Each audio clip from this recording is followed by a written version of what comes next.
Bonjour, c'est Ludovic, votre analyste, et voici la mise à jour en vidéo de mon avis sur le pétrole Brent de la mer du Nord.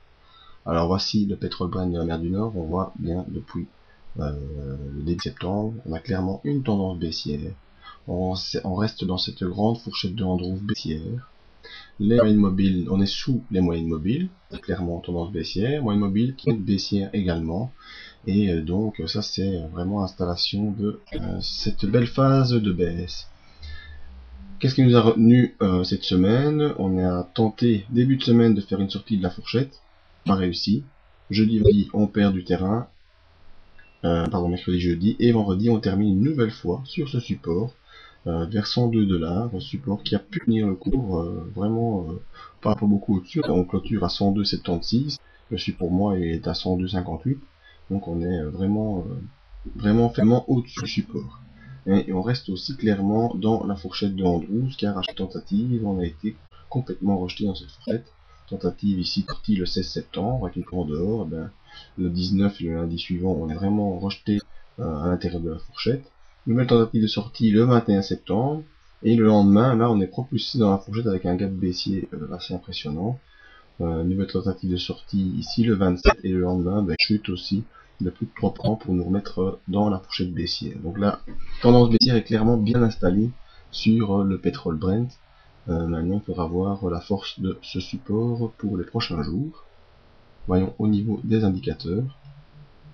Et bien voilà, le MACD lui nous montre bien une belle phase baissière continue, le signal est bien baissier, le MACD est quasiment parallèle au signal et ça continue de baisser, même si on voit l'histogramme ici qui reste plus ou moins stable, ça veut pas dire que ça s'améliore, ça veut simplement dire que la baisse ne s'accélère pas, mais elle continue au même rythme qu'elle avait commencé.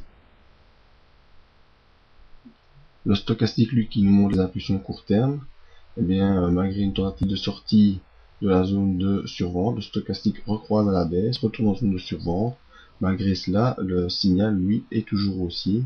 Donc, c'est malgré ce croisement baissier avec le signal haussier, on peut avoir un changement de direction lors des prochaines séances.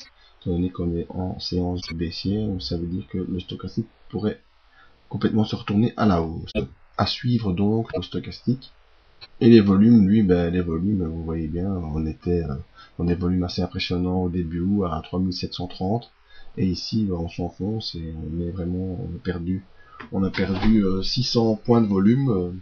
Je sais pas si ça correspond à des contrats ou à quoi ça correspond les volumes, mais enfin ici on a perdu 600 points de volume, donc c'est aussi au niveau psychologique des opérateurs, c'est indique bien que on vend le pétrole, c'est-à-dire qu'on pense pas que l'économie va partir si facilement.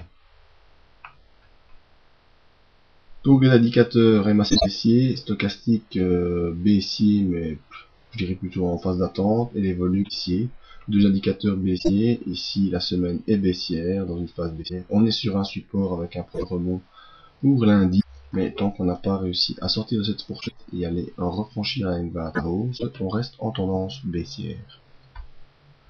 Voilà, vous pouvez sur le site pour le suivi quotidien dans des briefings matinaux des points essentiels pour le pétrole ou pour d'autres indices ou matières premières. Nous aurons une visite sur le site et peut-être une petite initiation à l'analyse technique. Merci de votre visite et à bientôt.